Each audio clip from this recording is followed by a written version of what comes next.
जी, अस्सलाम वालेकुम।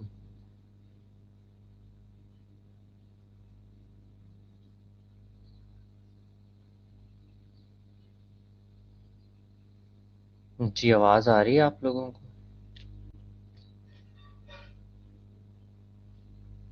हुँ?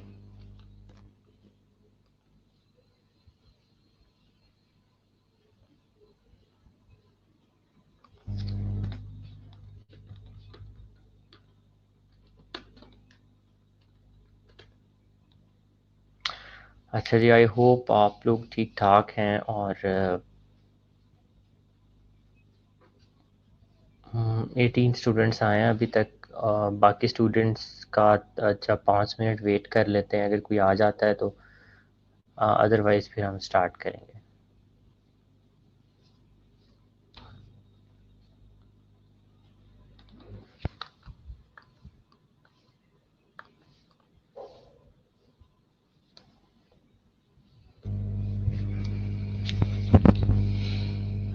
उतनी देर आप लोग अपना रिज़ल्ट देख लें, मैं आप लोगों के साथ जो रिज़ल्ट है वो आपका शेयर करता हूँ।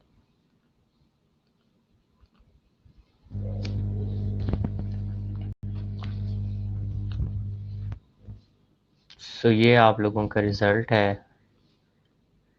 तकरीबन 30 लोगों ने जो है वो एग्ज़ाम दिया था और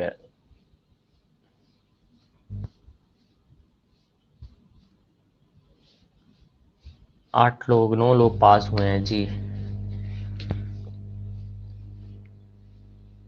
5 मिनट और थोड़ा वेट करते हैं, अगर कोई ज्वाइन करता है, नहीं तो फिर क्लास स्टार्ट करते हैं।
हाँ जी, अस्सलाम वालेकुम।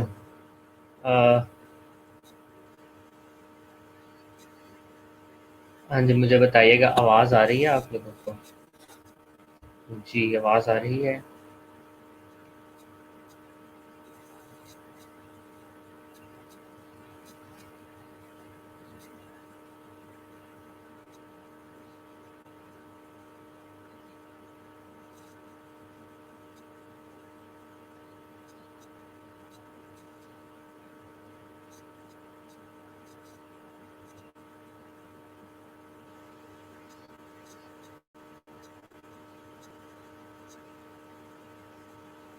ठीक है जी, आवाज़ क्लियर आ रही है आप लोगों को? मुझे ये भी बता दें।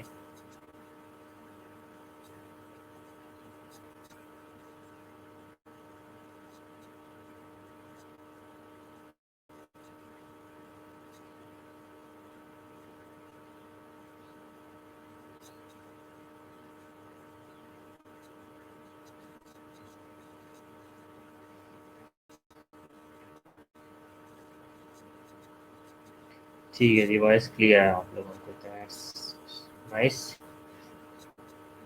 तो अभी तो मुझे यहाँ पर उन लोगों के नाम चाहिए जिन लोगों ने लास्ट टेस्ट अटेम्प्ट नहीं किया था। कौन-कौन थे जिन्होंने लास्ट टेस्ट नहीं अटेम्प्ट किया?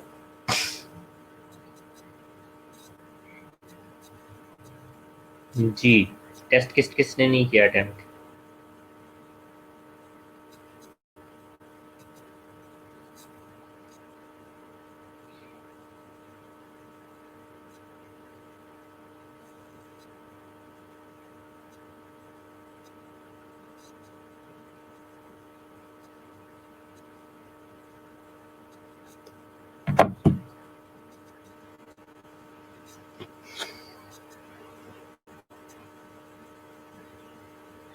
जी, टेस्ट किसने नहीं दिया था?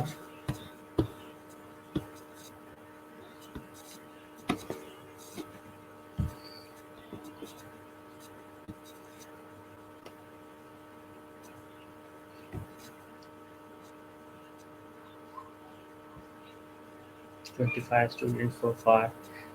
अच्छा जी, सबसे पहले तो बिस्मिल्लाहिर्रहमानिर्रहीम, अस्सलाम वालेकुम।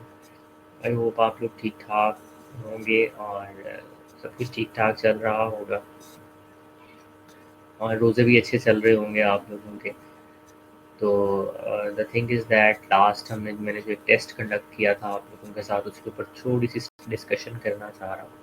तकरीबन 31-32 लोगों ने टेस्ट किया था और उनमें से सिर्फ तकरीबन 8-9 या 10 लोग पास हैं। एंड आप लोगों को अगेन बता दूं कि मेरे टेस्ट के अंदर जो पासिंग क्राइटेरिया आपका वो 60% होगा, 50% नहीं होगा।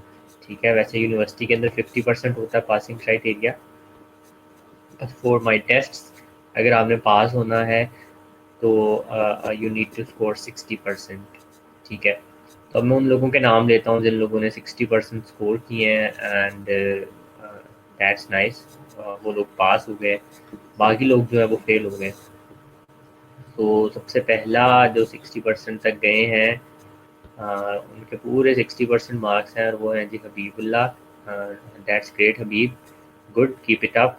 इससे ज़्यादा आगे स्कोर करने की कोशिश करो। सेकंड जो 60% पे गए हैं अदीला। अदीला गोट 87%। सही है जी, बहुत अच्छे मार्क्स हैं अदीला के। अदीला कीप इट अप और नेक्स्ट 20 से अच्छा करने की कोशिश करो। Next Aliya Islam, she got 60%। Sumaiya Shahid again 87%, that's nice Sumaiya, keep it up. Hira Zulfiqar पूरे पूरे 60% हैं, आप भी पास हो गए हैं। आरफा राहत 60%, सॉरी 73% है आरफा राहत के। और इसी तरह अनीका यूनस के 73% हैं। उसके बाद हिना इजाज के 60% हैं। Then Noorin James 73%। Then we have nobody. ठीक है, तो ये लोग थे जिनके के 60% से ऊपर हैं और ये लोग जो हैं ये पास हो गए। मैं आप लोगों से जानना ये चाहूँगा कि क्या मुश्किल था टेस्ट में, जिसकी वजह से आप लोग इसे अटेम्प्ट नहीं कर सके? एमसीक्यू भी मैंने काफ़ी लोगों को देखे थे, ठीक है, लेकिन एससीक्यू आई डोंट नो क्या हुआ है। 8-9 लोग थे जिनके एससीक्यू ठीक, जिन्होंने ठीक अच्छे तरीके से अटेम्प्ट किया था एससीक्यू। ऐसा मुश्किल क्या था टेस्ट के अंदर, तो ये मुझे पहले बताएं, फिर हम आगे चलते हैं। जी।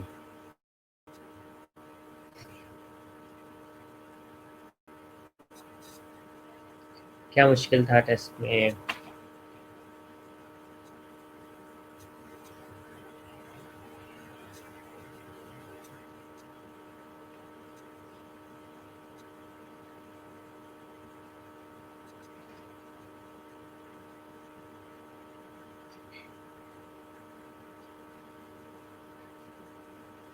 अच्छा जी, आलिया कह रही है कि मेरा नेट इशू से डिस्कनेक्ट हो गया था, लेकिन आपके तो ठीक मार्क्स हैं आलिया, 60% है।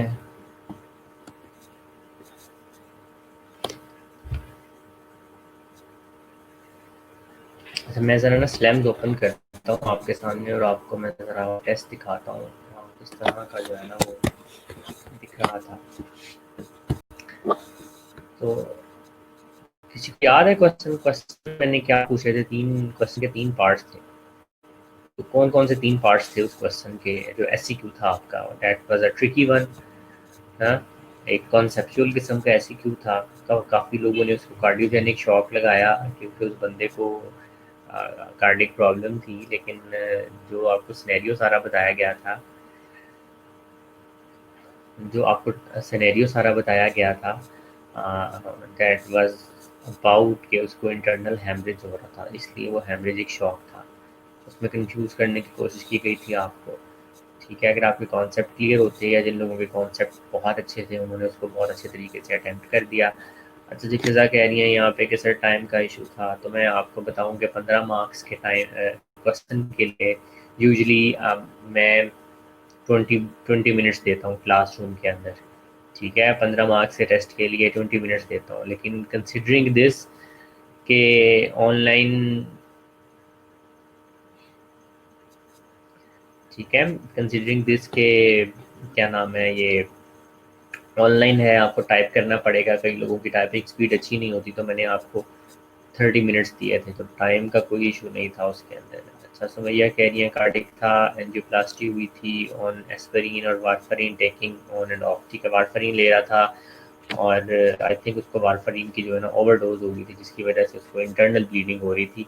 और आप उसमें देख सकते हैं नोजिया, वॉमिटिंग वगैरह वगैरह, वो सारी की सारी चीज़ें जो थी वो बेसिकली वारफरीन ओवरडोज या टॉक्सिसिटी की वो थी। सर क्वेश्चन की इक्वेशन को समझने में थोड़ा मसला हुआ।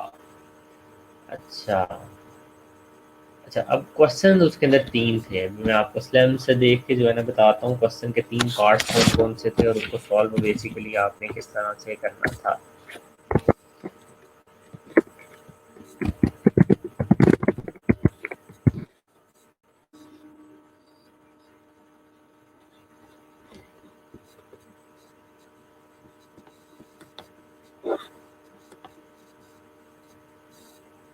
और ईद पे ड्यूटीज़ कर रहे हो या छुट्टियाँ हैं आप लोगों की?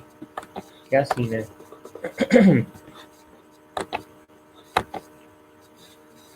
जी, ईद पे छुट्टी है या ड्यूटीज़ चल रही हैं?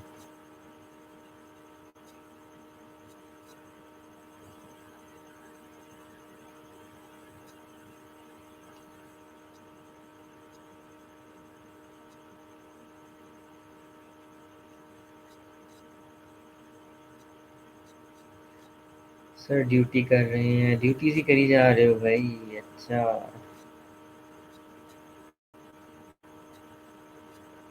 ठीक है।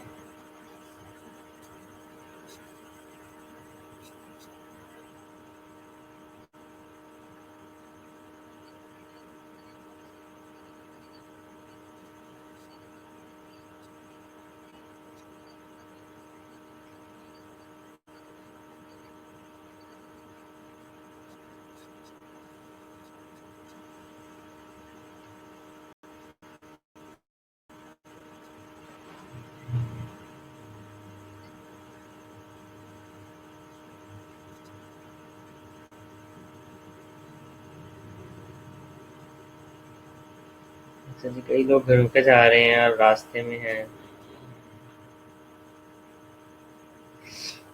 अच्छा जी, तो here we have, एक मिनट प्लीज।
अच्छा जी, अब आप अगर क्वेश्चन को देखें तो ये मैं आप लोगों के साथ अभी स्क्रीन भी शेयर कर देता हूँ। सो उस क्वेश्चन के 2 पार्ट्स थे, सही है? ये मैं स्क्रीन शेयर करता हूँ आपके साथ। So here you have it. तो क्वेश्चन का पहला जो पार्ट था हमारे पास, आपने ऊपर वाले डाटा को पूरा एनालाइज करके तो आपने ये देखना था कि ये शॉक की कौन सी टाइप है। तो आप देख सकते हैं कि उसको इंटरनल ब्लीडिंग हो रही थी, ब्लड प्रेशर लो हो रहा था, वारफरीन पे था। तो हमें पता चल जाना था कि जनाब ये जो है आपका कौन सा शॉक है, हेमरेजिक शॉक है या हाइपोवोलेमिक शॉक की सब टाइप है, हेमरेजिक शॉक। उसके बाद उसने कहा था what data support the diagnosis. कई लोगों ने शॉक का नाम तो लिख दिया लेकिन ये what data support the diagnosis नहीं लिख सके। तो ये अब आप ज़रा क्वेश्चन में ऊपर जाएं, ठीक है? तो ये अब आप देख सकते हैं, ये सारा का सारा ये सारे का सारा इसका आंसर था। ये जो मैंने हाईलाइट किया है यहाँ पर कि सीटी स्कैन कराया, हेमाटोमा नजर आया, हेमरेज जो हो रहा था, बीपी इतना हो गया था, डिसोरिएंटेड था, लाइट हेडेडनेस थी, यूरिन आउटपुट कम हो गई थी। तो ये सारे का सारा जो डाटा था ना, ये था जो कि आपकी इस वाले पोर्शन का आंसर था। तो आपको इस पोर्शन के आंसर को जवाब करना चाहिए था कि हेमरेजिक शॉक है। इस पोर्शन का आंसर जो है वो आपका वो ऊपर होना चाहिए था जो मैंने आपको सारा बताया। ठीक है? अगर आप ये काम करते तो आपको पूरे 5 नंबर मिल जाते। आगे लिखा हुआ identify the main dependent nursing intervention you can anticipate in this urgent situation. कि वो कौन सी डिपेंडेंट नर्सिंग इंटरवेंशन हैं जो कि आप यहाँ पर कर सकते हो। तो वो फिर आप लोगों ने जितनी भी हेमरेजिक शॉक की जो नर्सिंग इंटरवेंशन थी डिपेंडेंट, हाँ डिपेंडेंट में आ जाता है फ्लूइड एडमिनिस्ट्रेशन करना या कोई मेडिकेशन वगैरह एडमिनिस्टर करनी है, ब्लीडिंग पॉइंट को स्टॉप करना है। तो ये सारी की सारी चीज़ें जो हैं इसके अंदर आ जाने भी आपको फुल मार्क्स मिल जाने थे। बट कई लोगों ने बहुत अच्छा इसको अटेम्प्ट किया, बट अनफॉर्चुनेटली सब लोगों ने जो है इसको ठीक से अटेम्प्ट नहीं किया। तो मुझे लगा कि मैं आप लोगों के साथ इस चीज़ को एक दफ़ा जो है वो डिस्कस कर लूँ, राइट? चलें, अब आ जाते हैं हम ज़रा अपने उस टॉपिक की तरफ जो कि हमने स्टार्ट किया हुआ था। इंशाल्लाह ताला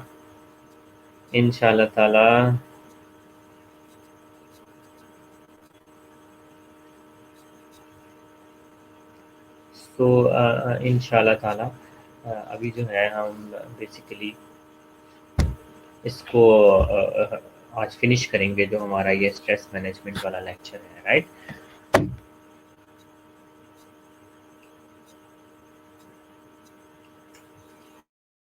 हाँ जी, तो प्लीज़ ज़रा कुछ समराइज़ करेगा कि हमने कहाँ तक पढ़ा हुआ है और क्या-क्या पढ़ लिया हुआ है? जी बताइए।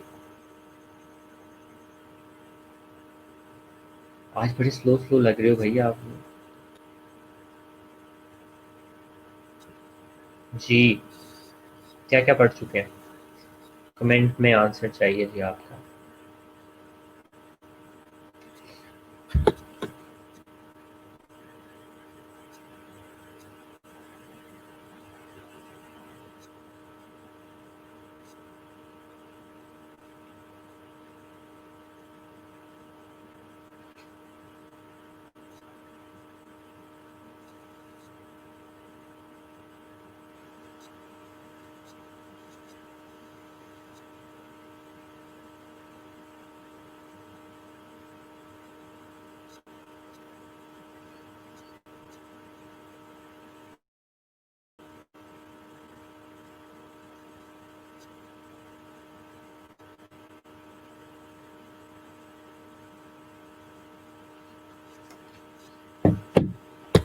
ठीक है जी, डेफिनेशन स्ट्रेसर कॉजेज स्टेजेस।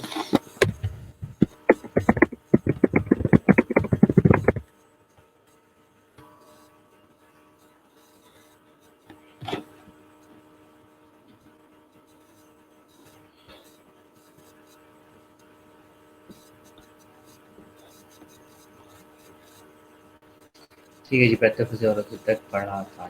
चलो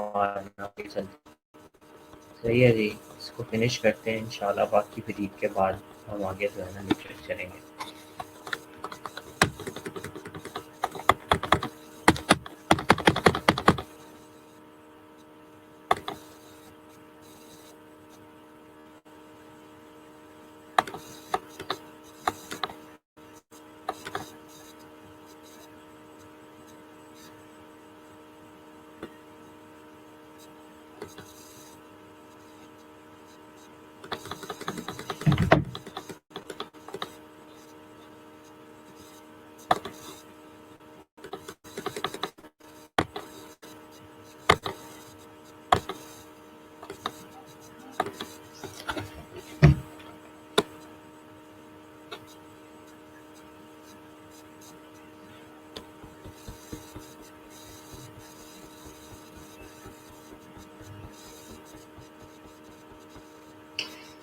समझ सकती हैं स्ट्रेस स्ट्रेस जी। अभी तक हम जो पढ़ चुके हैं वो हैं stress, causes of stress, source of stress, nature of stress पढ़े हैं, effect of stress, forms of stress पढ़ी हैं, जनरलाइज अडेप्टेशन सिंड्रोम पढ़ा है और फिजियोलॉजिकल रिस्पॉन्स टू स्ट्रेस पढ़ा है। बिल्कुल ये सारी चीज़ें हम पढ़ चुके हैं। ये हमें ज़रा स्लाइड थोड़ी सी आगे होने में प्रॉब्लम आ रही है। जैसी स्लाइड तक पहुँचते हैं हम अपना लेक्चर जो है इसको स्टार्ट करते हैं। आपके पास स्लाइड्स आ रही हैं नज़र? मेरे पास स्लाइड नज़र नहीं आ रही।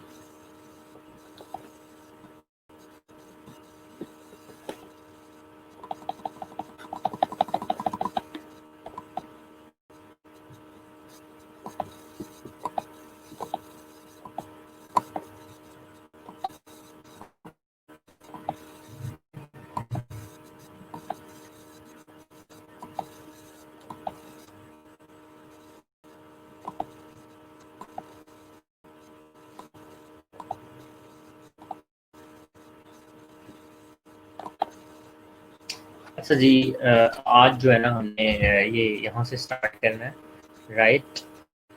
तो एंग्जाइटी क्या होती है? Basically anxiety is an emotional state of apprehension in response to real perceived threat that is associated with motor tension, increased sympathetic activity and hypervigilance। अब एंग्जाइटी क्या होती है? कोई भी थ्रेट हमारे माइंड में आ जाता है दैट कैन बी परसीव्ड, जिसकी वजह से मोटर टेंशन होती है, इंक्रीज सिंपैथेटिक एक्टिविटी होती है। इंक्रीज सिंपैथेटिक एक्टिविटी का मतलब है वही हार्ट रेट इंक्रीज हो जाना, स्वेटिंग होना और ये सारी चीज़ें। और हाइपर विजिलेंस मतलब ज़्यादा चीज़ ध्यान करने लग जाना। तो this is anxiety. It is important to assess patient and family member for anxiety. 5 physiological behaviour indicators of anxiety are. अच्छा जी, ये 5 इंडिकेटर्स इंपॉर्टेंट हैं। क्वेश्चन आ जाता है, बता the 5 physiological and behaviour indicators of anxiety कौन कौन से हैं? नंबर 1 एजिटेटेड बिहेवियर है इसके लिहाज से। नंबर 2 इंक्रीज ब्लड प्रेशर है। नंबर 2 इंक्रीज ब्लड प्रेशर है। नंबर 3 इंक्रीज हार्ट रेट है। वर्बलाइजेशन ऑफ एंग्जाइटी है, रेस्टलेसनेस है। नंबर 1 एजिटेटेड बिहेवियर होगा, एक जगह पे टिक के नहीं बैठ सकेगा या आपको नज़र आएगा उसके अंदर के कुछ सुकून नहीं है उसे। इंक्रीज ब्लड प्रेशर होगा उसका। उसके बाद हार्ट रेट उसका इंक्रीज हो जाएगा, वो बताएगा कि मैं परेशान हूँ। और रेस्टलेस होगा। ठीक है। तो अच्छा जी, क्वेश्चन है मोटर टेंशन क्या होती है? मोटर टेंशन का मतलब है, देखिए बहुत से सारे काम होते हैं जो आपके सेंसरी होते हैं, बहुत सारे काम होते हैं आपके जो मोटर होते हैं। सेंसरी काम वो होते हैं जो कि सेंसेस जिसमें इन्वॉल्व होती हैं। ठीक है। फॉर एग्जांपल मैं किसी गर्म चीज़ को हाथ लगाता हूँ तो मुझे गर्म फील होता है। ठीक है, तो मैं ऐसे ही हाथ उठा लेता हूँ एकदम से। तो मोटर मोटर चीज़ें वो हैं जिसमें हमारी समझ लें कि मोटर न्यूरॉन सिस्टम जो है ये इन्वॉल्व होता है। हाँ, तो मसल टेंशन वगैरह ये सारी चीज़ें आज जो है ना मोटर टेंशन में आ जाती हैं। ठीक है, अब आ जाते हैं हम अपने जो पूरा जो पिछला लेक्चर हमने पढ़ा सबसे इंटरेस्टिंग पार्ट है उसकी तरफ आ जाते हैं।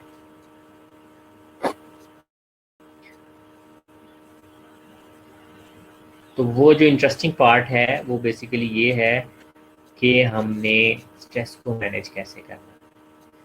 तो यहाँ पर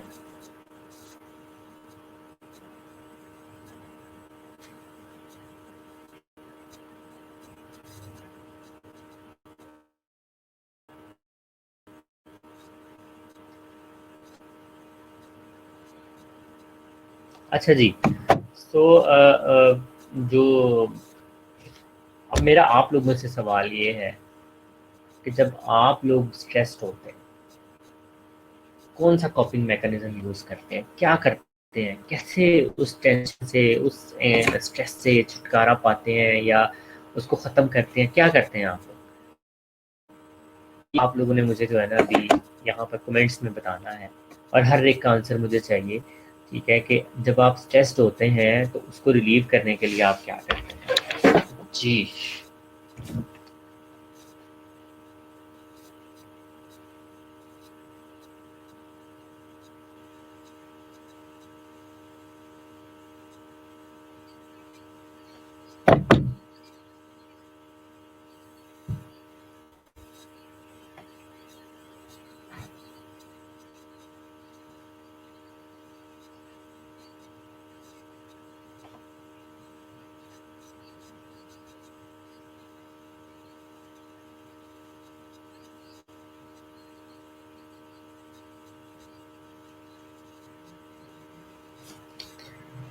ठीक है जी, तो जवाब आया है।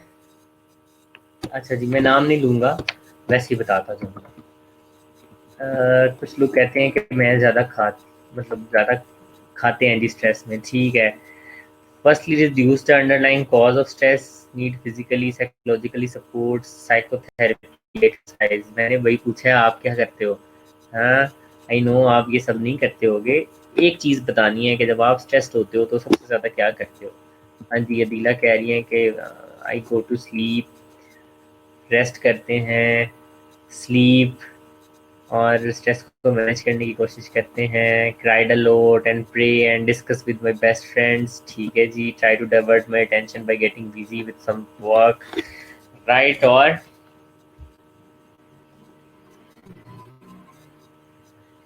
हाँ जी,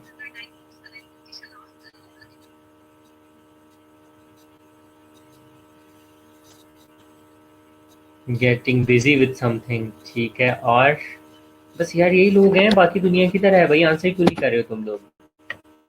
इधर लॉस्ट हो गए हो तुम लोग। 25 लोग हैं यार ऑनलाइन। जी, trying to face the situation. ठीक है जी, नमाज पढ़ते हैं, कॉफ़ी पीते हैं, और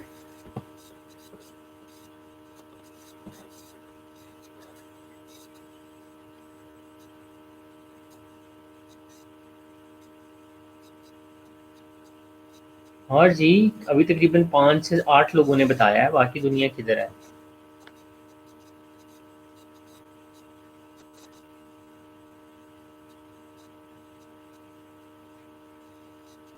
किधर गुम हो गए हो भाई सारे? चलें, ठीक है। So stress management and coping, तो क्या कुछ किया जा सकता है स्ट्रेस मैनेजमेंट करने के लिए? अभी हम थोड़ा सा अपने क्लिनिकल एरिया के हवाले से थोड़ी सी बात करते हैं। Management of stress and anxiety entails eliminating और minimising the stress for critically ill patient. तो हमारा एम क्या होता है जब भी हमें स्ट्रेस होती है, या तो स्ट्रेस को बहुत मिनिमम कर दें या इतना कर दें कि वो हमारे लिए नुकसानदा ना हो, और दूसरी चीज़ ये है कि उसे एलिमिनेट कर दें, बिल्कुल ख़त्म कर दें। तो क्या करना है उसमें? Number one, providing supportive care. हमें पता है कि जब हमारी फिजिकल नीड्स पूरी नहीं होती उस वक्त भी हम स्ट्रेस में आ जाते हैं। अगर किसी को न्यूट्रिशन प्रॉपर्ली नहीं मिल रही, ऑक्सीजनेशन नहीं हो रही है, पेन उसको बहुत ज़्यादा हो रही है, ठीक है, नींद नहीं आ रही है, तो उसके अकॉर्डिंगली हमने उसे सपोर्टिव केयर देनी है, उसके अकॉर्डिंगली उसे मैनेज करना है, उसकी नीड्स का ख्याल रखना है अपने पेशेंट की, उसकी स्ट्रेस जो है खुद ब खुद ही कम हो जाएगी। अगली चीज़ जो है that is mind body strategies. that may be employed to lessen stress anxiety. Mind body strategies हैं, ये हम अभी आगे toward the end of lecture जो है हम इसको डिस्कस करेंगे. The way the nurse interact with the patient and family can have significant impact on the account of stress, anxiety and they experience. तो किस तरह से आप अपने पेशेंट के साथ बातचीत करते हैं, किस तरह से अपने पेशेंट के साथ डीलिंग करते हैं, किस तरह से उसकी फैमिली के साथ डीलिंग करते हैं, ये भी एक बहुत बड़ा जो है ना वो आप समझ लें कि एक फैक्टर होती है जो कि आपके पेशेंट की स्ट्रेस को कम या ज़्यादा कर सकती है. हम अपनी एग्जांपल ही ले लें, जब हमारे साथ कोई बड़े अच्छे से बातचीत करता है, एम्पैथिकली जो है ना बातचीत करता है, हमारी बात सुनता है, तो हमारा स्ट्रेस लेवल कम हो जाता है. एट द सेम टाइम अगर हमारी बात नहीं सुनी जाती है और हमसे कोई अच्छे तरीके से बात नहीं करता, तो हमारा स्ट्रेस लेवल जो है वो हाई हो जाता है. राइट जी, समझ आ रही है?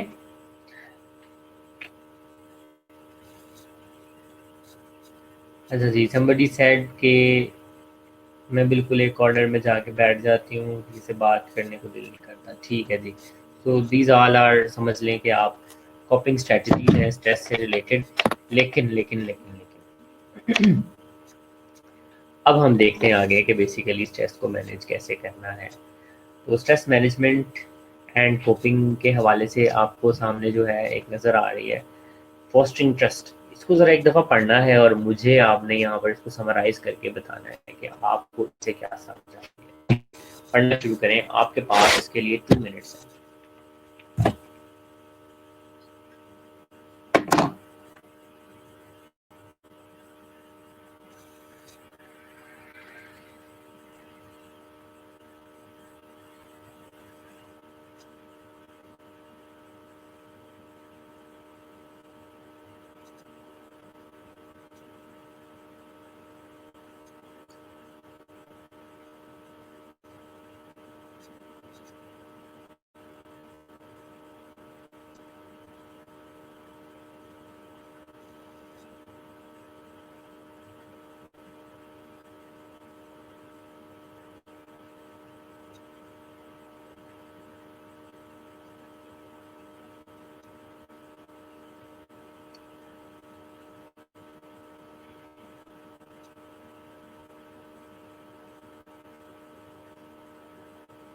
हाँ जी, क्या समराइज़ करें जी, क्या लिखा हुआ है ये, मतलब आपको इससे क्या समझ आती है?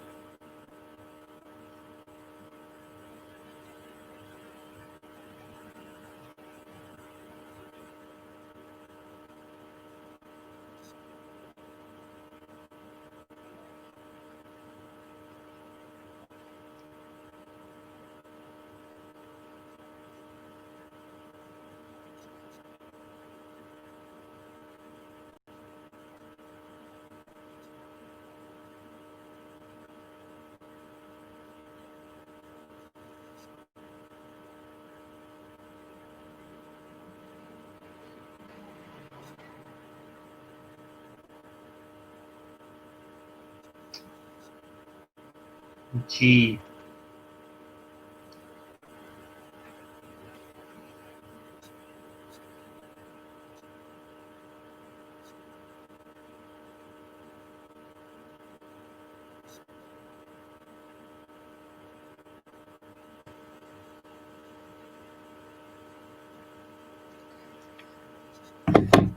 अच्छा जी, आरफा ने आंसर किया है. यार इन सब में बोल ही नहीं रहा, तो आवाज़ कहाँ से आएगी? मैंने तो आप लोगों के ऊपर छोड़ा हुआ है, इसको एक दफ़ा पढ़ लो. हाँ, if caregiver foster trust by care, competency and effective communication, it's better to manage patient stress by building trust. ठीक है, तो जब आपका किसी के साथ ट्रस्ट बिल्ड हो जाता है, तो आप उसके साथ जो है आप समझ लो कि बड़ा एक टिप कर देते हैं. अगर आपने अपने पेशेंट को एक कंफर्टिंग जोन में लेकर आना है, या आप ये कह लो कि अपना ट्रस्ट उसके साथ बिल्ड करना है, तो यू नीड टू उसके साथ एक ट्रस्टिंग रिलेशनशिप बिल्ड करने की ज़रूरत होती है. और उसके बाद जो है आपका क्लाइंट भी आपके साथ कंफर्टेबल हो जाता है और एक बड़ा एक थेरेप्यूटिक सा रिलेशनशिप जो है ना वो बिल्ड हो जाता है. अच्छा जी, नूरीन कहती हैं कि सर जब पेशेंट एंड फैमिली को केयर गिवर पे ट्रस्ट नहीं होगा, नहीं होगा तो वो एंशियस होंगे और वो सेफ फील नहीं करेंगे। सो ट्रस्ट का होना बहुत ज़रूरी है पेशेंट और फैमिली का केयर गिवर पे। बिल्कुल नौरीन, बहुत अच्छे से एक्सप्लेन किया आपने। इर्सा कहती हैं when patient and family is unable to trust their care giver they do not feel safe and do not share proper history either which can lead to serious issues and nurse can gain patient and family trust by good communication skills. Very nice. Sumaiya Shahid का यहाँ पर आया है जी। when patient and family members feel insecure from medical staff that don't feel safe, nurse and patient relationship should be trustworthy. Nurse should demonstrate competency while using different techniques. बिल्कुल जी ठीक है। आपने भी बड़े अच्छे से एक्सप्लेन किया।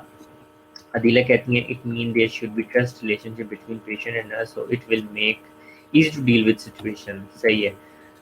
Khadija getting the most important thing explained in this statement, patient and nurse relationship. When a good relationship develop, patient and her or his attendant trust on staff nurse and follow her. बिल्कुल जी, बिल्कुल सही है। ठीक है जी, हम अब next जो है मूव करते हैं। नेक्स्ट जो चीज़ है that is about providing information. तो मैं हमेशा एक चीज़ कहता होता हूँ कि ये जो इंफॉर्मेशन हम किसी को देते हैं ना, एक तो हम केयर प्रोवाइड करते हैं पेशेंट को, इसी तरह से अगर किसी को हम अच्छी रेलेवेंट कंसाइज किसी को समझ आने वाली इंफॉर्मेशन देते हैं तो वो भी उसके लिए केयर है और उसको इंफॉर्मेशनल केयर कहना चाहिए। तो यहाँ पे प्रोवाइडिंग इंफॉर्मेशन जो लिखा हुआ है इसकी मैं आप लोगों को एक एग्जांपल बताता हूँ, फिर आप लोगों को ये सारी समझ आ जाएगी। आई थिंक 2-3 साल गुजर चुके हैं, मेरा एक्सीडेंट हुआ था। I think I was in my professional life के बिल्कुल स्टार्ट में था और फ्रैक्चर हो गया। मैंने कभी ऑर्थो में काम नहीं किया, तो आई नेवर नो कि भाई मेरे फ्रैक्चर के साथ क्या होने जा रहा है, कब हो जाएगा, कब मैं काम करना स्टार्ट कर दूंगा, कब ये जो एक सफरिंग है ये कब खत्म होगी एंड ऑल दैट। तकरीबन एक दिन जो है ना मैं इसी तरह पड़ा रहा और एक्टर्स वगैरह मुझे विजिट करते रहे और मुझे उन्होंने गाइड नहीं किया कि बेसिकली मेरे साथ क्या होने जा रहा है, इसकी आउटकम क्या निकलेगी।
सॉरी, ये ना डिस्कनेक्ट हो गया था, राइट? तो अब दोबारा से मैंने इसको कनेक्ट किया है। अच्छा जी, ये डिस्कनेक्ट हो गया था, मैंने इसको दोबारा से कनेक्ट किया। सो व्हाट हैपेंड, कहाँ तक सुना आप लोगों ने मुझे, क्योंकि मैं बोलता गया हूँ और मुझे पता नहीं चला ये डिस्कनेक्ट हो गया। तो आपने मुझे कहाँ तक सुना मुझे बताएं, मैं फिर वहाँ से दोबारा से स्टार्ट करता हूँ। जी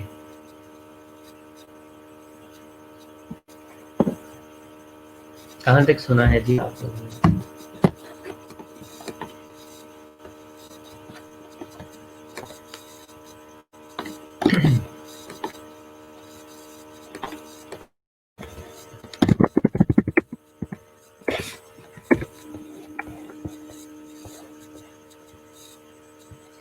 हाँ, तो मुझे एक्सप्लेन नहीं किया। नेक्स्ट डे मैं अच्छा खासा जो है ना एंशियस रहा हूँ, राइट? और उसके बाद नेक्स्ट डे जो है ना वो मेरे पास कंसल्टेंट आए, उन्होंने मुझे सारा एक्सप्लेन किया और उसके बाद मेरी स्ट्रेस जो थी ना वो बिल्कुल समझ लें कि बिल्कुल लोअर लेवल पे आ गई। मुझे पता चल गया कि क्या क्या होने जा रहा है। तो providing correct concise information is very necessary. तो अपने पेशेंट को हमेशा जो उसके राइट है इन्फॉर्मेशन उसको लेना, उसको आपने जो इन्फॉर्मेशन जो है ना आपने प्रोवाइड करना है, राइट?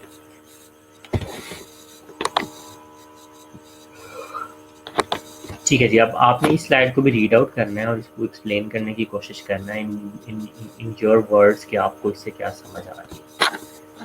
अगेन आपके पास 2 मिनट्स हैं।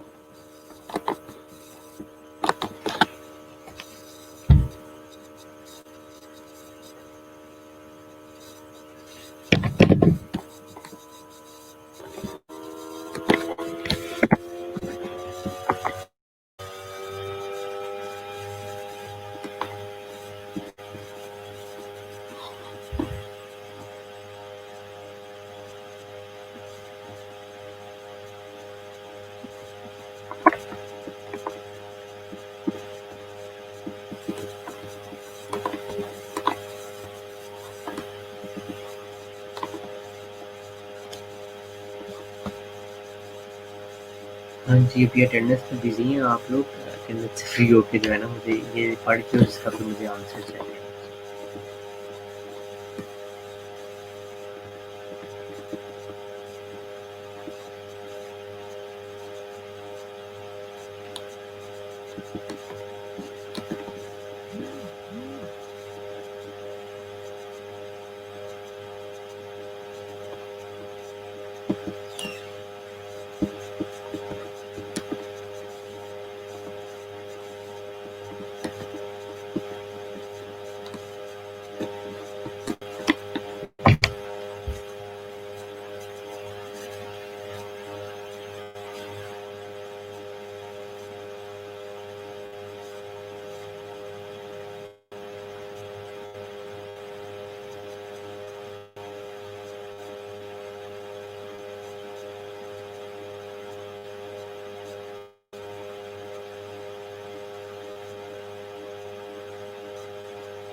हाँ जी, तो कुछ आंसर्स आए हैं, मैं आप लोगों के साथ शेयर करता हूँ। सबसे पहले नीलम ने कहा है, if nurse will communicate nicely with patient and provide information तो स्ट्रेस कम हो जाएगा। Patient are anxious about their current situation और डिजीज और मॉरल रिस्पॉन्सिबिलिटी के हमने एक्सप्लेन करें सब कुछ, तो वही सारा कुछ लिखा हुआ। आई थिंक मैं आप लोगों को एक एग्जांपल दे चुका हूँ, इसके अंदर आप लोगों को ऑलमोस्ट समझ आ गई होगी कि मतलब प्रोवाइडिंग इन्फॉर्मेशन किस तरह से स्ट्रेस को कम कर सकता है। और जो नेक्स्ट थिंग है दैट इज़ इंश्योरिंग प्राइवेसी। तो आप कोई भी प्रोसीजर करें, आप कोई इंटरव्यू करने लगे हैं पेशेंट से, हिस्ट्री लेने लगे हैं, whatever you are going to do, आपने इंश्योर करना है कि प्राइवेसी इज़ देयर। वो भी जो है आपके क्लाइंट की, आपके पेशेंट की जो एक स्ट्रेस का लेवल है उसको कम करती है। अब आ जाते हैं सबसे ज़्यादा नेक्स्ट जो चीज़ है उसके तरफ। So next is about allowing control. आप सुंदस ने आंसर किया, बिल्कुल सुंदर है। Sundas your answer is right. Sumaiya Shahid ने आंसर किया, अरफा ने आंसर किया। इन सब के आंसर जो हैं मैंने पढ़ लिए हैं जी। नौरीन ने आंसर किया, बिल्कुल जी, आप लोगों ने बड़ा नाइसली एक्सप्लेन किया उसे। नाउ अलाउइंग कंट्रोल, ये this thing is little bit tricky. ठीक है, इसको ज़रा पढ़ें और अंडरस्टैंड करें। मैं देखना चाहता हूँ कि आप लोगों को इससे क्या समझ आ रही है, देन फिर मैं आप लोगों को बताऊंगा बेसिकली इसका क्या मतलब है। You have 2 minutes again for this slide.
आपका आ रहा है शोर अभी?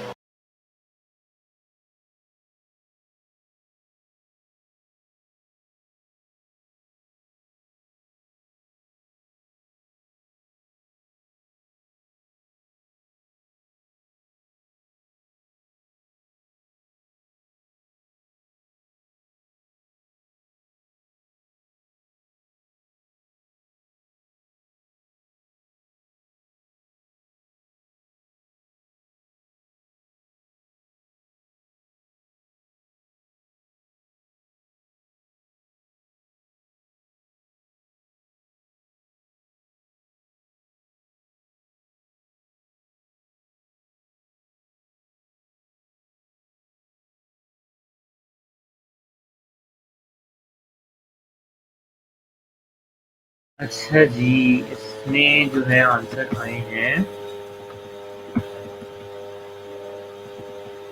सुंदर कहती है मीन पेशेंट को खुद से अपनी स्ट्रेस को कोप करने देना चाहिए। फर्स्टली थोड़ा बहुत ठीक है सुंदर। It's related to sense that patient coping ability to fight. I think it's related to motivation and freedom. Alpha कहती हैं, अल्फा थोड़ा बहुत ठीक है। जरा सोचें, देखता हूँ कि किसका आंसर जो है इस स्लाइड को लेके करेक्ट होता है। अलाउइंग कंट्रोल का क्या मतलब है, फिर मैं आप लोगों को एक्सप्लेन करूँगा। मुझे इस स्लाइड के ऊपर आप सबके आंसर्स चाहिए, आपके माइंड जरा मैं चाहता हूँ कि ओपन हो। जी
जी, और कोई नहीं शेयर कर रहा। हाँ जी, समझ नहीं आ रही क्या हुआ, किसी और का आंसर नहीं आ रहा है यहाँ। ट्राई तो करो आप लोग, ट्राई करो। No but is wrong. मैंने अलग guide them to help them to release their stress. Neelam Rashid ने कहा। नीलम थोड़ा बहुत ठीक है, ये भी can point, try to get the points में क्या लिखा।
अच्छा जी, मीना कह रही है सर एक्सप्लेन कर दें। अच्छा जी, अभी बोला पेशेंट का सेल्फ कॉन्फिडेंस बिल्ड करना, like we can say patient you can do it. Habibullah, आप भी थोड़ा बहुत ठीक कह रहे हो। खदीजा कह रही है मेरी is loss of all respect for you at to control and this loss of self respect. ठीक है जी, आप मैं ज़रा आप लोगों को यहाँ पे जो है ना शेयर करता हूँ। So, allowing control, there's some measures that reinforce a person's sense of control, help increase autonomy and reduce the overpowering of loss of control that can increase anxiety and stress. देखिए, जब हमें कोई control करना start कर देता है, so what happens, क्या होता है क्या होता है कि हम स्ट्रेसफुल फील करते हैं। पेशेंट आपका आपके पास बेड पे पड़ा हुआ है, तो उसको लगता है कि अब चीज़ें मेरे हाथ में नहीं रही, दुनिया मुझे कंट्रोल कर रही है। ठीक है, तो आप यहाँ पर क्या कर सकते हैं कि आप जो भी डिसीजन अपने पेशेंट के लिए लेना चाह रहे हैं, जो भी काम करते हैं, आप पेशेंट को उसके अंदर इन्वॉल्व करें, तो उसको लगेगा जैसे कि चीज़ें मेरे कंट्रोल में ही हैं। सही है, तो पेशेंट को एम्पावर करना है आपने। हाँ, उसको डिसीजन मेकिंग में इंक्लूड करना है, ये सारी चीज़ें। कंट्रोल जो है उसको लगे कि जी मेरे हाथ में ही है मेरी लाइफ का। तो ये एक बहुत बड़ी चीज़ है जो कि स्ट्रेस और एंजाइटी को रिलीव करती है। राइट, चलें अब आ जाते हैं बड़ी, आप कह सकते हैं कुछ माइंड बॉडी टेक्निक्स की तरफ, जो कि स्ट्रेस को मैनेज करने के लिए ज़रूरी हो। हाँ, तो प्रेजेंसिंग एंड रीअश्योरिंग, इसको भी शोर आ रहा है जी आवाज़ के साथ। 1 मिनट, 1 मिनट दें मुझे, पहले नहीं आ रहा था शोर। मैं शोर को ज़रा करेक्ट कर दूँ, फिर हम आगे चलते हैं।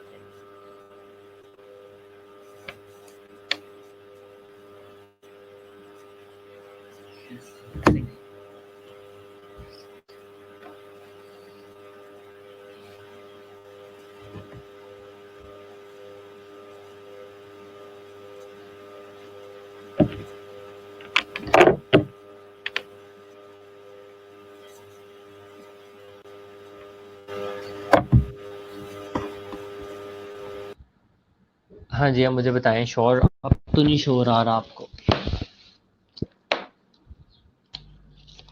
अब आवाज़ ठीक हो गई है जी? जी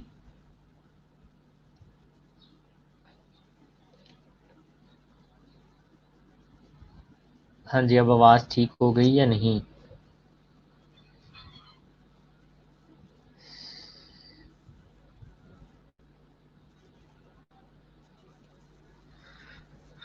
ठीक है जी,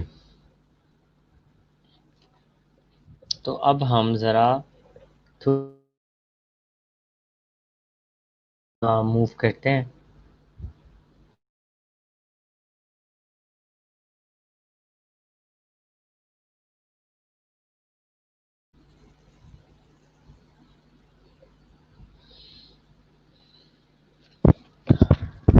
तो जो नेक्स्ट चीज़ है that is about mind body techniques for lessening anxiety and stress. तो सबसे पहली जो चीज़ टेक्निक है that is about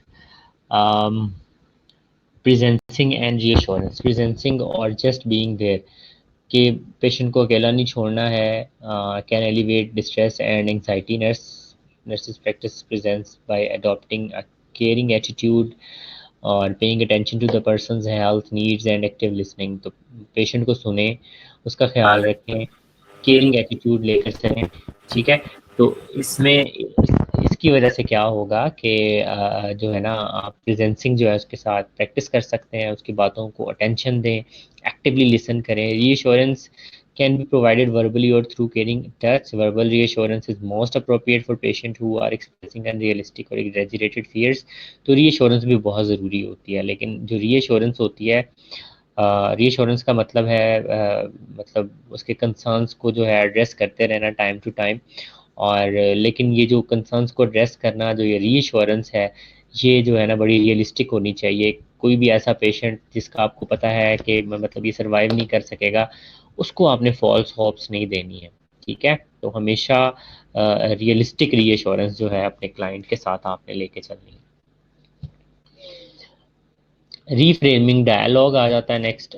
this is also a mind body technique. Highly anxious people tend to give themselves messages that perpetuate their anxiety. For example, a patient may be thinking things such as I can't stand in here, I have got to get out. The nurse encourages the person to share his or her internal dialogue and then help the person to replace the negative thoughts with constructive and reassuring one. अच्छा, reframing dialogue basically ये क्या चीज़ है? इसको ज़रा समझने के लिए आप लोग थोड़ी सी अटेंशन दीजिएगा। कहा जाता है कि एक जो इंसान अपने आप से जो बातें करता है ना, वो उसकी पर्सनैलिटी को बनाने के लिए आप समझ लें कि बड़ी एक नेसेसरी चीज़ होती है, या फिर उसके कॉन्फिडेंस को बिल्ड करने के लिए वो बड़ी नेसेसरी थिंग्स होती हैं। अफर्मेशंस कहते हैं वो चीज़ें जो हम अपने आप से कहते हैं। कहा जाता है जो लूजर्स होते हैं उनकी उनकी जो एक अफर्मेशन से अपने आप से जो बातें होती हैं वो बड़ी नेगेटिव होती हैं कि मैं कुछ नहीं कर सकता, मैं कुछ नहीं कर पाऊंगा, बाकी दुनिया मेरे से बेहतर है, इस तरह की चीज़ें। और जो विनर्स होते हैं उनकी अपनी जो एक सेल्फ टॉक होती है, अपने आप से जो बातचीत होती है, वो बड़ी टोटली डिफरेंट होती है। उसमें क्या होता है कि वो अपने आप को कॉन्फिडेंट फील करवाते हैं। हाँ, उनकी उनकी ये अपने आप से बातचीत होती है कि कोई बहुत मुश्किल टास्क भी है तो दे टेल देमसेल्व्स कि यार आई कैन डू इट, मैं इस काम को कर सकता हूँ। तो यही चीज़ हमने अपनी जो पेशेंट का अपना डायलॉग है, लोगों के साथ जो बातें करता है या अपने आप से वो बातें करता है, so we need to change that. हाँ, पेशेंट को को कंस्ट्रक्टिव और अच्छी थिंकिंग की तरफ लेकर जाना है, ये एक बहुत अच्छा रोल जो है ना वो प्ले करती है। इवन हमें अपनी जो एक पर्सनल लाइफ है उसके अंदर भी हमें जज करना चाहिए, असेस करना चाहिए कि हम अपनी जो एक हमारी बातचीत है वो किस तरह की है, पॉजिटिव है या नेगेटिव है। क्योंकि जो नेगेटिव टॉक्स हैं, बातचीत है, डायलॉग है हमारा, ये हमें नेगेटिविटी की तरफ लेकर जाता है, और जो पॉजिटिव डायलॉग है हमारा, ये हमें पॉजिटिविटी की तरफ लेकर जाता है। राइट। आई होप आप लोगों को ये जो रीफ्रेमिंग डायलॉग है इसकी समझ आ गई होगी। अगर आपको समझ आ गई है तो प्लीज़ मुझे यहाँ पे आप कमेंट में बता दें। जी।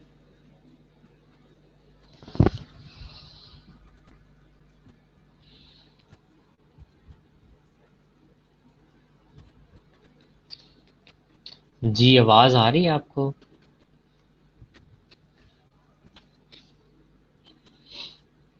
चलें, अच्छी बात है, समझ आ गई। अब नेक्स्ट आ जाते हैं हम ज़रा, एक और माइंड बॉडी टेक्निक है, उसको कहते हैं cognitive reappraisal. This technique asks the person to identify particle stressor and then reframe his or her perception of the stressor in a more positive light so that the stimulus is no longer viewed as threatening. बाज़ का जो stress होती है ना, बाज़ का जो stress होती है भाई, दैट इज़ इतनी बड़ी वो प्रॉब्लम होती नहीं है जितना हम मुझे सोच लेते हैं। ठीक है। तो कोग्निटिव रीअप्रेजल का मतलब है कि किसी की थॉट्स को थोड़ा सा रीअरेंज करना। लाइक मैं किसी एक सिचुएशन के बारे में जो कि बहुत स्ट्रेसफुल है, मैं किसी और तरह से सोचता हूँ, अगर मुझे मेरी कोई थिंकिंग को थोड़ा बहुत चेंज कर देगा तो शायद मेरी स्ट्रेस उससे कम हो जाएगी। फॉर एग्जांपल, यहाँ पर हम एक एग्जांपल ले लेते हैं एग्जामिनेशन की, कि आपका कल टेस्ट है, आपको बहुत ज़्यादा एंग्जाइटी है। ठीक है। तो आपकी एक फ्रेंड है, उसका भी टेस्ट है, उसको इतनी ज़्यादा एंग्जाइटी नहीं है, वो आपके पास आई, आपको उसने परेशान देखा, आपके साथ बैठी, दो चार बातें की, यार किस बात से परेशान हो, क्या हो गया, आपने उसके साथ अपने कंसर्न्स डिस्कस किए कि टेस्ट नहीं आता, ये नहीं आता, वो नहीं आता, किस तरह से अटेम्प्ट करना है। तो उसने आपकी थोड़ी सी थिंकिंग को चेंज किया कि नहीं जी, ये चीज़ तो बड़ी आसान है, ये चीज़ मैंने पढ़ी थी, ये चीज़ इस तरह से पढ़ लेनी है। तो क्या होगा कि आपका जो कॉग्निटिव है, कॉग्निटिव पैटर्न है, वो थोड़ा सा चेंज हो जाएगा, ठीक है, उस चीज़ को लेके, और आपका स्ट्रेस जो है ना कम हो जाएगा। तो यही चीज़ हमने अपने पेशेंट के साथ करनी होती है। आइडेंटिफाई करना होता है कि स्ट्रेसर किस लेवल का है, और उसके बारे में पेशेंट के ख्यालात को रियलिस्टिकली चेंज किया जाता है। अच्छा जी, आगे आगे ये एक चीज़ गाइडेड इमेजिनरी, ये भी एक बड़ी अच्छी माइंड बॉडी टेक्निक है। और मैं आपको अगेन बता दूं, माइंड बॉडी टेक्निक्स जो हैं, this is very important, examination point of view से ये बहुत इंपॉर्टेंट है। तो जी, कॉग्निटिव नेक्स्ट जो माइंड बॉडी टेक्निक है, दैट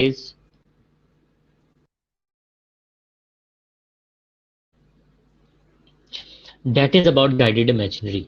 सो मेरा ख्याल है कि यार आप लोगों ने कहीं ना कहीं पढ़ा ही होगा गुना गाइडेड इमेजिनरी के बारे में, तो मुझे भी बताएं ज़रा, आपको क्या समझ आती है गाइडेड इमेजिनरी में?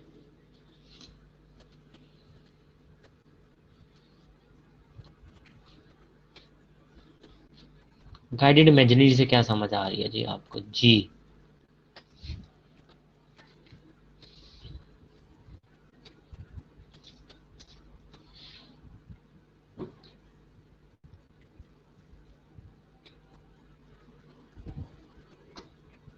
गाइडेड इमेजिनरी से क्या समझ आती है जी आपको?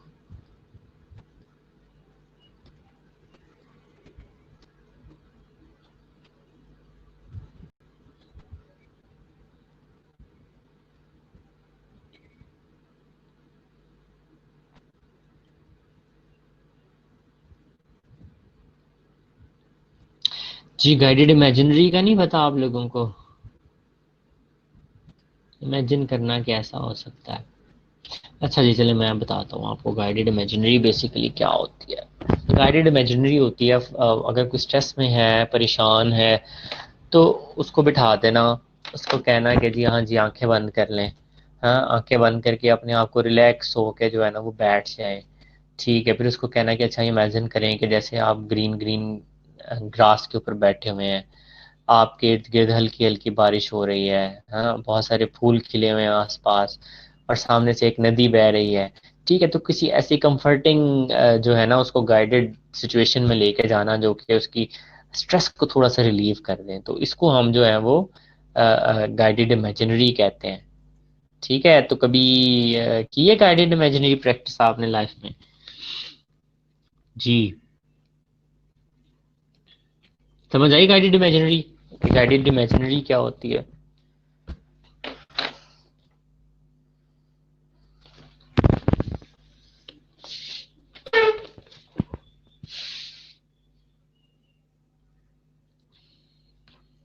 ठीक है जी, आई होप आप लोगों को गाइडेड इमेजिनरी की समझ आ गई होगी। नेक्स्ट आ जाते हैं हम रिलैक्सेशन ट्रेनिंग की तरफ।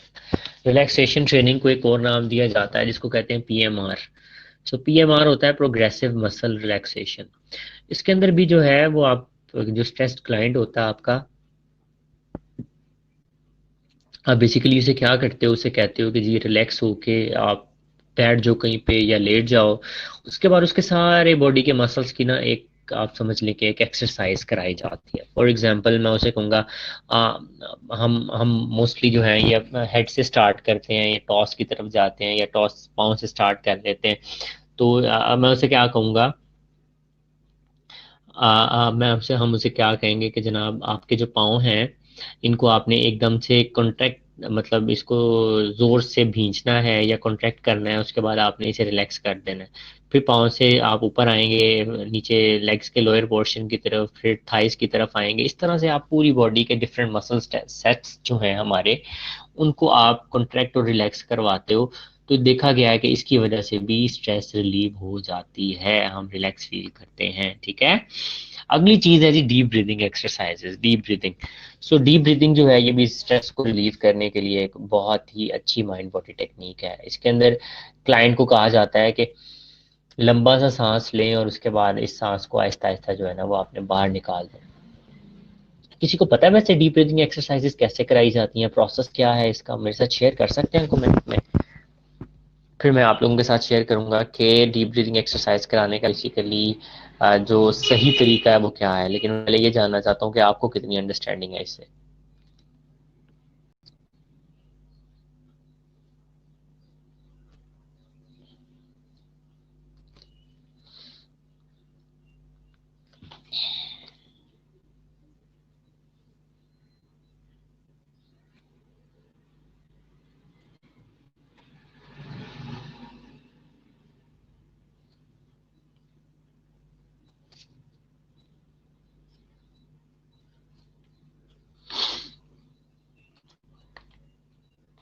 जी, डीप ब्रीदिंग एक्सरसाइज भाई,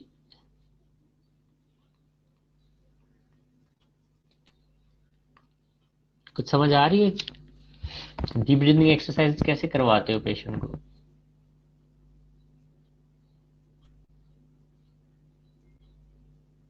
ठीक है, दीना ने बताया कि take a breath, wait for a while and slowly breathe out. ठीक है, हाँ तो इसमें करेक्ट ये है, नोज से ब्रीथ को अंदर लेके जाना है और माउथ से इसको आउट करना है। हाँ, और ब्रीथ जो है आपने बिल्कुल एक फुल ब्रीथ लेनी है और उसके बाद स्लोली तेजी से आप बेशक ब्रीथ को अंदर लेके चले जाएं, ब्रेथ को अंदर लेके चले जाएं, लेकिन निकालते हुए उसे बड़ा slowly slowly slowly slowly slowly slowly जो है निकालना है। So that's how deep breathing works. अगली चीज़ है म्यूजिक थेरेपी। कई लोगों का जो है म्यूजिक से जो है वो रिलीव हो जाता है जी, स्ट्रेस रिलीव हो जाता है तो म्यूज़िक वगैरह सुनते हैं, ह्यूमर कोई कॉमेडी चीज़ देख लेना, कोई मजाक कर देना, तो बाज़ औक़ात जो स्ट्रेस सिचुएशंस होती हैं वो उससे डिस्पोज हो जाती हैं। Next is massage. Massage is also proven एक माइंड बॉडी टेक्निक है जिससे उसको लो किया जा सकता है, स्ट्रेस लेवल को थेरेप्यूटिक टच से किया जा सकता है। नेक्स्ट मेरिडियन थेरेपीज है। मेरिडियन थेरेपीज के अंदर आकुपंक्चर आ जाता है और आकुप्रेशर आ जाता है। मेरिडियन थेरेपीज जो हैं ये बिलीव करते हैं कि हमारी बॉडी जो है, बेसिकली ये चाइनीज मेडिसिन का एक तरीका है, तरीका इलाज है। तो इसमें कहा जाता है कि हमारी बॉडी के अंदर एक एनर्जी जो है वो फ्लो करती है पूरी बॉडी के अंदर, उस एनर्जी को ची कहा जाता है, CHI। की कहते हैं कुछ लोग ची कहते हैं इसे, ठीक है। तो जब भी इस एनर्जी के फ्लो के अंदर कोई प्रॉब्लम आती है तो उस वक्त हमारी जो है ना कोई साइन एंड सिम्टम या इस तरह से स्ट्रेस वगैरह आ जाती है, तो उसको रिलीव करने के लिए उन्होंने बॉडी के अंदर कुछ पॉइंट्स बताए हैं।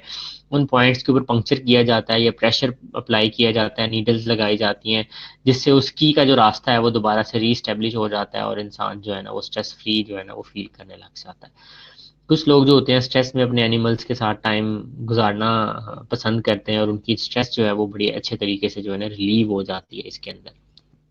तो ये कुछ माइंड बॉडी टेक्निक्स थी जिनको इस्तेमाल किया जा सकता है स्ट्रेस को रिलीव करने के लिए, ठीक है। अच्छा, अब आप लोगों ने मुझे कोई और इसके अलावा आपके माइंड में अगर कोई आती हैं टेक्निक्स जिससे आपको लगता है कि स्ट्रेस को रिलीव किया जा सकता है, तो आप लोग यहाँ पे कमेंट्स में मेरे साथ शेयर कर सकते हैं। बहुत सारी हैं जी, हर बंदे ने एक एक बतानी है।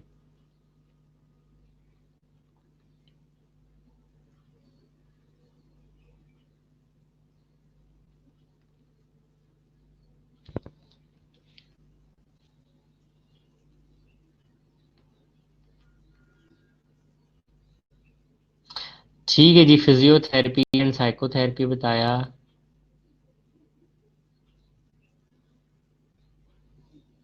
और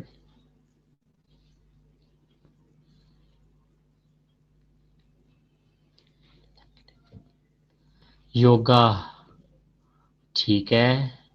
लिसनिंग टू म्यूजिक, ठीक है। और ठीक है जी, वेरी गुड। आरफा ने बताया कि discussion with very some closed one, trusted one, writing a daily diary about daily routine, very good. Naureen ने बताया, तो ये भी एक बड़ी अच्छी हैबिट है। तो इससे आप अपने, कहा जाता है साइकोलॉजिकली कि अगर आप परेशान हैं तो उसको आप कहीं पे लिख दें, तो वो भी एक काफ़ी ना रिलैक्सेशन इंसान को प्रोवाइड करे। सोनिया कह रही थी शॉपिंग करने चले चले जाना चाहिए, ठीक है जी। एक्सरसाइज नीलम ने बताया, बिल्कुल ठीक है। रिलीजियस टच, स्पिरिचुअलिटी हबीबुल्ला ने बताया, बिल्कुल जी, स्पिरिचुअलिटी बड़ा रोल प्ले करती है स्ट्रेस को रिलीव करने में, ठीक है। और going out with friends, right. और तो ये सारी की सारी जो है।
ठीक है जी, तो ये सारी की सारी जो है आप कह सकते हैं कि माइंड बॉडी टेक्निक्स है। तो यहाँ पर हम अपने टॉपिक को क्लोज करते हैं। तो ये that was all about over stress and कॉपिंग के हवाले से। सो आई थिंक ईद से पहले हमारा ये लास्ट लेक्चर है, आगे ईद की छुट्टियां हो जानी है, राइट। तो इसको बड़े अच्छे से रीडिंग दीजिएगा, राइट। ईद के फ़ौरन बाद डेट मैं आप लोगों को बता देता हूँ। उस डेट को जो है मैं आप लोगों के साथ एक टेस्ट रखूंगा इस हवाले से, ईद के फौरन बाद। जी नेक्स्ट थर्सडे, ईद की छुट्टी ख़त्म हो रही है, ठीक है। तो नेक्स्ट जो थर्सडे आ रहा है हमारा ईद के फौरन बाद 28 वाले दिन, तो इंशाल्लाह ताला 28 को आपका 3 to 3:30 या 3:45 तक आपका टेस्ट होगा। और उस टेस्ट के अंदर मैं इंक्लूड क्या करूँगा, नंबर वन तो ये स्ट्रेस एंड कॉपिंग इंक्लूड करूँगा, ठीक है। नंबर टू, जो हमने बिल्कुल स्टार्टिंग में एक लेक्चर पढ़ा था, अगर आपको याद हो, बिल्कुल स्टार्टिंग में एक लेक्चर पढ़ा था, इंट्रोडक्शन टू क्रिटिकल केयर, जिसमें लेवल्स से क्रिटिकल केयर के और काफ़ी चीज़ें थी। तो इन दो टॉपिक्स का इंशाल्लाह ताला जो आपका जो टेस्ट है वो नेक्स्ट सैटरडे वाले दिन, सॉरी नेक्स्ट थर्सडे वाले दिन जो है वो प्लान करूँगा मैं आप लोगों के साथ। तो आई होप आप लोग बड़े अच्छे से पढ़ेंगे, ईद की छुट्टियों को अच्छे से यूटिलाइज करें पढ़ने के हवाले से भी, और जो जो शॉर्ट कमिंग्स रह गई हैं आपके ख्याल में, पिछले दिनों में आप काफ़ी सब्जेक्ट का नहीं पढ़ सके हैं, तो आप उनको पढ़ने के ऊपर जो है ईद की छुट्टियों में इंजॉय भी करें और साथ में पढ़ें भी थोड़ा बहुत, ठीक है। तो मेरी तरफ से आप लोगों को happy Eid in advance, right. और बहुत सारा ख्याल रखिएगा अपना और पढ़िएगा। यहाँ पे हम आज का लेक्चर फिनिश कर देते हैं, ज़रा जल्दी फिनिश कर देते हैं, ठीक है। तो आई होप आप लोग जो है ना इसको पढ़ेंगे नेक्स्ट, और नेक्स्ट इंशाल्लाह ताला जो हमने लेक्चर टॉपिक स्टार्ट करना है, that will be about aberrant cell growth and cancer. उसको भी प्लीज़ प्री रीडिंग देकर आइएगा पहले।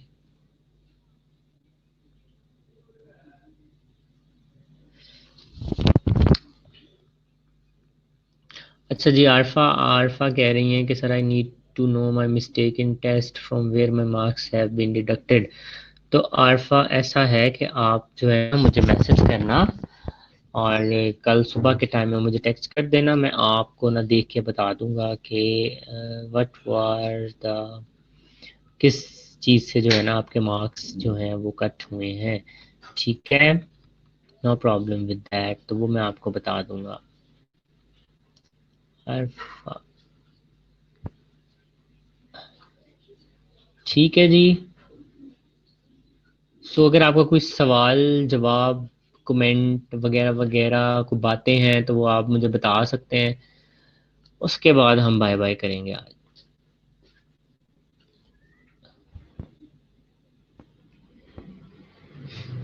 हाँ जी, ये बुक के अंदर है स्ट्रेस एंड कोपिंग, आप ज़रा देखिएगा स्टार्टिंग के चैप्टर्स के अंदर ही 2-4 पैराग्राफ्स हैं जी।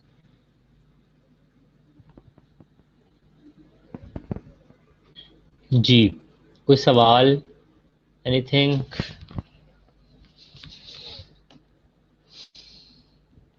छुट्टी कर दें फिर? चलें, जो आपकी नेक्स्ट क्लास होगी फिर आप उसको ऑन टाइम जो है ना ज्वाइन कर लीजिएगा। From my side that's all, happy Eid in advance and take care of your self and अल्लाह हाफिज़, बाय बाय। ठीक है जी।